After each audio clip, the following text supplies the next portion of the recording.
अस्सलाम वालेकुम स्टूडेंट्स। तो क्या आपका भी वीडियो में किसी बुक में एफ़ ग्रेड आ चुका है? तो ये वीडियो आपके लिए है, क्योंकि इस वीडियो के अंदर आज हम मुकम्मल बात करेंगे एफ़ ग्रेड के हवाले से कि जिन स्टूडेंट्स का एफ़ ग्रेड आ जाता है तो उसके बाद उनके पास कौन कौन से ऑप्शन मौजूद होते हैं।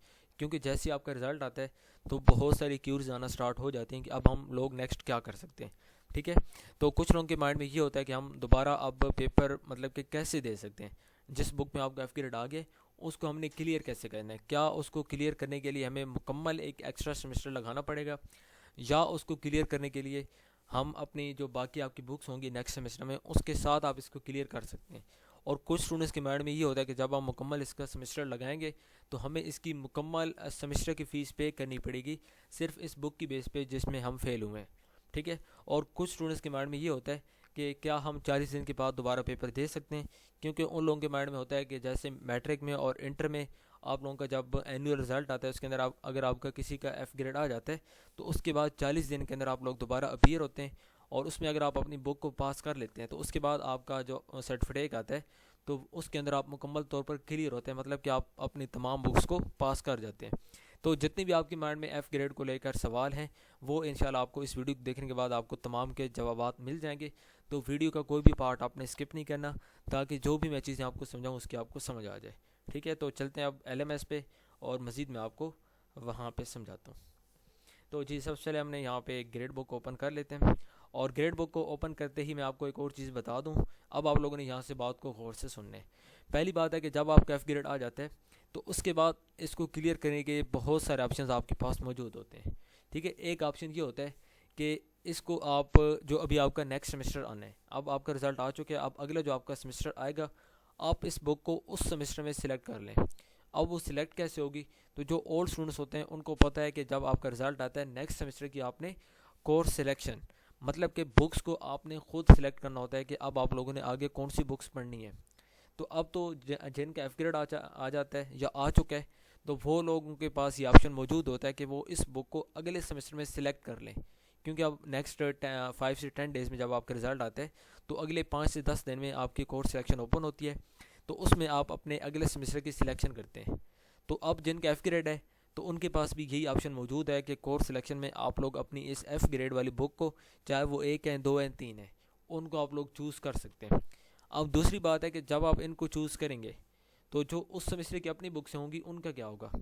तो उनमें से लाजमी बात है कि आपको कई बुक्स को ड्रॉप करना पड़ेगा। लाइक अगर आप यहाँ से एफ़ ग्रेड आपको 2 बुक्स में एफ़ ग्रेड आ चुके हैं तो उन 2 बुक्स को आप अगले सेमेस्टर में करना चाह रहे हैं, तो उस केस में फिर आपको ये दो जो बुक्स हैं जिनमें आपका एफ़ ग्रेड है इनको तो आप पिक करेंगे, लेकिन इनको पिक करने के लिए आपको अगले सेमेस्टर की जो 2 बुक्स हैं उनको आपको ड्रॉप करना पड़ेगा, वो आप सिलेक्ट नहीं कर सकते। ऐसा नहीं है कि आप ये जो 2 बुक्स आपका जिनमें आपका एफ़ ग्रेड है आप इनको भी सिलेक्ट कर लें और बाकी अगले सेमेस्टर की 6 बुक्स हैं 5 हैं आप उनको भी कर लें। ये सब इकट्ठा नहीं हो सकता है, आपको कुछ बुक्स को ड्रॉप करना पड़ेगा। क्योंकि आप लोगों की जो CGP होती है अब वो 3 से आमतौर पर कम होती है, जिनके एफ़ ग्रेड आते हैं उनकी कम होती है, लेकिन जिनकी ज़्यादा होती है तो उनको सम टाइम एक्स्ट्रा बुक्स का भी ऑप्शन मिलता है, लेकिन वो एक अलग चीज़ है, उसके बारे में आपको बाद में समझा दूंगा। लेकिन अभी हम बात कर रहे हैं कि जब आप अपने पिछले सेमेस्टर की बुक्स करते हैं तो उसके लिए लाजमी नहीं है कि आपको जितनी अगले सेमेस्टर की बुक्स हैं उनके साथ आप करेंगे। उसके लिए आपको अगले सेमेस्टर की कुछ बुक्स को ड्रॉप करना पड़ता है। अगर आप 2 बुक्स कर रहे हैं पीछे वाली एफ़ ग्रेड वाली, तो आगे से आपको 2 सेमेस्टर की जो अगले सेमेस्टर की 2 बुक्स होंगी कोई भी 2 वो आप ड्रॉप करेंगे, उनको आप सिलेक्ट नहीं कर सकते। तो दूसरा ऑप्शन आपके पास ये होता है कि आप जिन बुक्स में आपका एफ़ ग्रेड आ चुका है इनको आप यहीं पे छोड़ दें और आप ये सोचें कि अब जो नेक्स्ट सेमेस्टर है उसकी बुक्स को मैंने क्लियर करना है। उसको क्लियर करके जो आपकी एफ़ ग्रेड की बुक्स होती हैं इनको आप आगे किसी भी सेमेस्टर में जाके पिक करते हैं। इसी तरह रिज़ल्ट आता है, फिर कोर्स सिलेक्शन होती है। कोर्स सिलेक्शन में जाके आप अपनी एफ़ ग्रेड वाली बुक्स को पिक करते हैं, मतलब कि सिलेक्ट करते हैं। तो इनको सिलेक्ट करने के मेनली यही 2 तरीके हैं कि या तो इनको सिलेक्ट करें अभी अगले सेमेस्टर में और अगले सेमेस्टर की बुक्स को ड्रॉप करें, या अगले सेमेस्टर की बुक्स को पढ़ें इनको भी यहीं पे छोड़ दें और इनको आगे जाके 7वें या 8वें सेमेस्टर में जब आपका लास्ट सेमेस्टर होता है वहाँ पे आमतौर पर आपकी जो बुक्स होती हैं बाय डिफ़ॉल्ट वो कम हो जाती हैं। तो वहाँ पे आपके पास ऑप्शन होता है कि आप जिन बुक्स में आपका एफ़ ग्रेड था उनको आप यहाँ पे आप सिलेक्ट कर लें। ठीक है, तो ये चीज़ आपकी माइंड में उम्मीद करता हूँ क्लियर होगी। अब हम चलते हैं कि आपको इस चीज़ का आइडिया कैसे होगा कि कौन सी बुक्स को आपने ड्रॉप करना है, कौन सी बुक्स को आपने सिलेक्ट करना है, ये तमाम चीज़ें आप कहाँ से चेक कर सकते हैं। तो उसके लिए हम यहाँ पे स्टडी स्कीम में आते हैं। ये सिंबल आपको नज़र आ रहा है सेटिंग का, तो इसके ऊपर आप जैसे क्लिक करते हैं तो उसके बाद आपके सामने जो आपकी स्टडी स्कीम ओपन हो जाती है। अब यहाँ पे आप देखेंगे, तो मैं थोड़ा सा इसको जूम आउट करता हूँ। अब यहाँ पे आप देखें तो कुछ बुक्स के सामने यहाँ पे स्टडीड लिखा हुआ नज़र आ रहा है, ये वाला, ठीक है, स्टडीड, स्टेटस के अंदर स्टडीड नज़र आ रहा है। और उसके बाद आगे आप स्क्रॉल करेंगे नीचे तो ये पेंडिंग नज़र आ रहा है, और ये भी पेंडिंग है, और ये भी पेंडिंग है। अच्छा, इसके बाद आगे देखें तो आगे सारी पेंडिंग नज़र आ रही है। इसका मतलब क्या है कि ये जो आपको यहाँ पे नज़र आ रहा है सेमेस्टर नंबर 6, सेमेस्टर नंबर 6 के आगे जितनी भी यहाँ पे ये बुक्स हैं ये सारी पेंडिंग है, मतलब कि 6 की भी पेंडिंग है, 7 की भी पेंडिंग है, 8 की भी पेंडिंग है। अब आपके पास, और उसके बाद यहाँ पे देखें तो ये भी सेमेस्टर नंबर 5 है, ये 6 बुक्स भी स्टडी की गई हैं, लेकिन ये भी पेंडिंग है, इनको सिलेक्ट नहीं किया गया। अब चाहे आपकी बुक फेल होती है, मतलब कि चाहे आपका एफ ग्रेड आ जाता है, चाहे आपने उसको अभी तक सिलेक्ट ही नहीं किया, स्टडी स्कीम के अंदर उसका स्टेटस पेंडिंग होगा। उस पेंडिंग मतलब कि कोई फ़र्क नहीं होगा कि चाहे किसी बुक को आपने स्टडी किया है, चाहे किसी बुक को अभी तक आपने हाथ भी नहीं लगाया, लेकिन वीयू की नज़र में और स्टडी स्कीम के अंदर आपकी उन बुक्स के सामने पेंडिंग होगा। अब ये आपकी मर्ज़ी होती है कि आपने उन पेंडिंग बुक्स को कब क्लियर करना है। उसके लिए कोर्स सिलेक्शन जब आपकी ओपन होती है तो वहाँ पे मेंशन होता है कि आपको कितने क्रेडिट्स अलाउ हैं, ठीक है। अब कोर्स सिलेक्शन आपको ओपन नहीं है, वरना मैं आपको दिखा देता।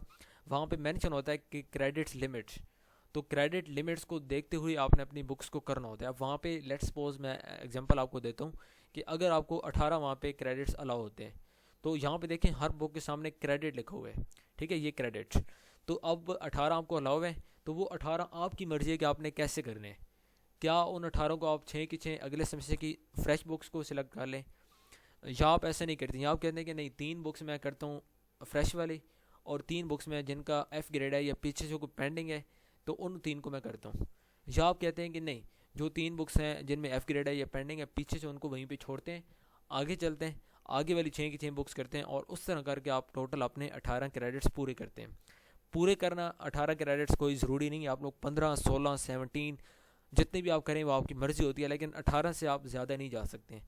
तो 18 की जो लिमिट है वो आपने लाजमी माइंड में रखनी होती है, तो उस लिमिट को देकर आप अपनी कोर्स सिलेक्शन करते हैं, ठीक है। तो यहाँ तक मैं उम्मीद करता हूँ कि आपको सारी बात की समझ आ गई होगी कि मेन चीज़ है आपको क्रेडिट्स कितने अलाउ होते हैं। क्रेडिट्स आपको आमतौर पर 18 मिलते हैं, उन 18 को आपने, अब आपकी मर्ज़ी होती है कि आपने उनको कैसे करने हैं। जहाँ पे हर बुक के सामने क्रेडिट मेंशन है कि इस बुक का इतने क्रेडिट्स हैं। अब आप इस बुक को लाइक आप पे सिलेक्ट करते हैं इको 402 को, तो इसका मतलब है कि आपने 3 क्रेडिट्स पिक कर लिए हैं। फिर आप इसको करेंगे तो इसका मतलब है आपने 3 कर लिए, 3 और 3 6 हो गए। तो इसी तरह आपने टोटल 18 करने होते हैं। 18 ज़रूरी नहीं, मैं अगेन कह रहा हूँ, 15 हो सकते हैं, 14 हो सकते हैं, 17 हो सकते हैं, 16 हो सकते हैं, वो अब आपकी मर्ज़ी है कि आपने कैसे करने हैं। लेकिन मेन चीज़ है कि आपने 18 क्रेडिट्स करने होते हैं, इससे ज़्यादा नहीं जा सकते हैं। तो उसमें आपकी मर्ज़ी है कि आपने 18 कैसे करने, पीछे से कर लें, आगे से कर लें, अगली बुक्स को आप सिलेक्ट कर लें, या पीछे वाली सारी बुक्स को आप छोड़ दें और आगे वाली सारी बुक्स आप सिलेक्ट कर लें, आगे वाले की 3 ड्रॉप कर लें, 3 पीछे से कर लें, वो आपकी मर्ज़ी होती है। आप उन बुक्स को दोबारा पढ़ेंगे जिनमें आपका एफ़ ग्रेड होता है, उनको आप सेमेस्टर में इस तरह करके कोर्स सिलेक्शन के थ्रू सिलेक्ट करते हैं। सिलेक्ट करने के बाद उनमें आप उसी तरह आपके असाइनमेंट्स आएंगे, जीडीपीज आएंगे, क्विज़ेस आएंगे, उसी तरह मिड टर्म होगा, फाइनल टर्म होगा, उसके बाद उस तरह उसका रिज़ल्ट आता है, रिज़ल्ट के बाद वो बुक आपकी पास हो जाती है।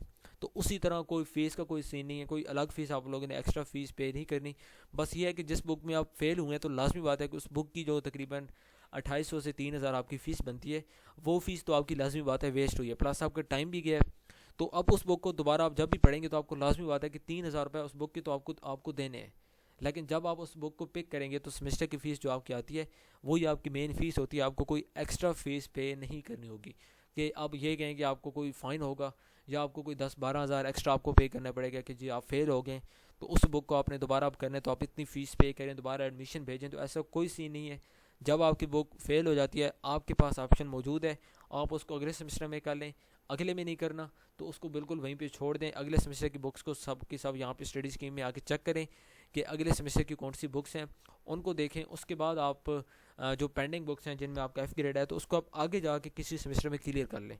बस ये मेन चीज़ है कि आपने उसको क्लियर लाजमी करना है, क्योंकि जब तक आप उसको क्लियर नहीं करते आपको डिग्री नहीं मिलती है। तो उसको क्लियर लाजमी करना है, लेकिन ये आपकी मर्ज़ी है, आप स्टूडेंट्स की मर्ज़ी है कि उस बुक को क्लियर आपने कौन से सेमेस्टर में जाके करना है। तो मैं उम्मीद करता हूँ कि आपको सारी बात की समझ आ गई होगी। अगर स्टिल आपके माइंड में इस सवाल से कोई क्वेश्चन रहता है कि आपने एफ़ ग्रेड को कैसे क्लियर करना है, तो इस वीडियो के कमेंट पे आपने लाजमी मुझसे पूछना है, मैं इंशाल्लाह आपको समझा दूंगा। और अगर आप चैनल पे न्यू हैं तो चैनल को सब्सक्राइब लाजमी कर लें, बेल आइकन के बटन को भी आप लाजमी प्रेस कर लें, ताकि अंदर जितनी भी मैं इस तरह की वीडियोज़ अपलोड करूँ उसका आपको फ़ायदा हो सके। ठीक है स्टूडेंट्स, तो मिलता है नेक्स्ट वीडियो में। टिल देन अल्लाह हाफिज़, थैंक यू सो मच।